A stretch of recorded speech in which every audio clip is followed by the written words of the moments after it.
Well, I was with our best friend, I was at the Walmart in Sims, and he came up to me with his buddy. They drove up. I was fixing one of my speaker wires in my truck, and I'm sure he told you the same story. He come over there, and my buddy couldn't fix it. His buddy couldn't fix it. So he come over there, he's like, what's going on? I was like, I got a bad ground. And he was like, damn girl, I like the way you talk. And then that was it. We didn't see each other after that, but he was like, that was the only thing. I remembered it forever.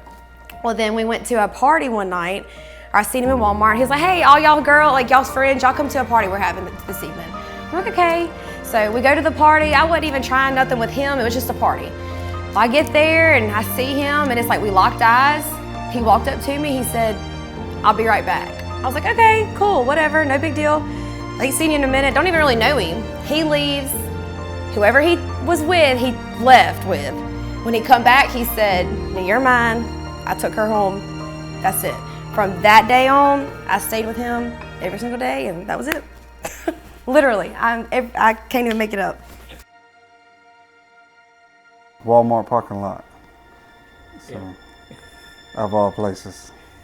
I guess you could say the first time we talked was at Sonic. She had a bad ground on one of her stereo systems, and she caught me off guard. So, no real official first date. More or less, we ended up at the same party that following weekend. She came home with me. She didn't really leave.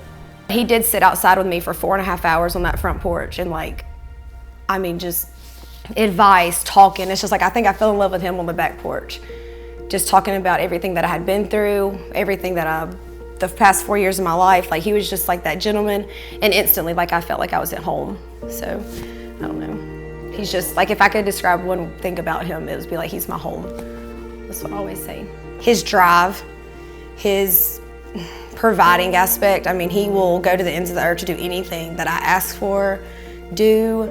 I'm like his little special thing in his hand. He doesn't want anything wrong. I don't know, he just takes care so well. He's a great provider, and I always say that. And he may not say many words, but you just know what you mean to him, so. She's very different looking than any girl I've ever seen. She's very unique. She's pretty, very pretty. We're finally here. We've been through so much, and I feel like if anybody deserves it, it'd be me and him. I want it to be just a special, I don't know, we've just been through so much. And to know that we're finally here and in this moment, I don't even know. It doesn't seem real still. 10 years, we've been through X, Y, and Z. I just hope this makes, it goes longer. Hope we have many years together. I don't even know, I'm speechless.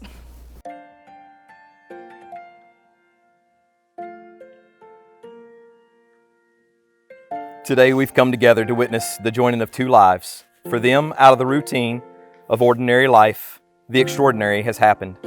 They met each other, they fell in love, and they're finalizing it today on their wedding day. Romance is fun, but true love is something far more, and it is the desire to love each other for life. And that is what we are celebrating here today. But today is not only a celebration for them, but also for the rest of us. For it is our pleasure that we get to see love in bloom and participate in the union of two people so delightfully suited for one another. So let's get on with it already. A good marriage must be created. In marriage, the little things are the big things. It is never being too old to hold hands. It is remembering to say I love you at least once a day. It is never going to sleep angry. It is standing together and facing the world.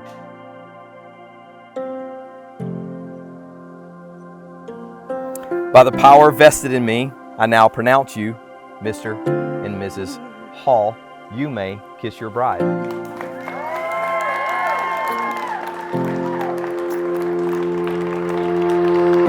I want to introduce to each of you for the very first time Mr. and Mrs. Dylan Hall.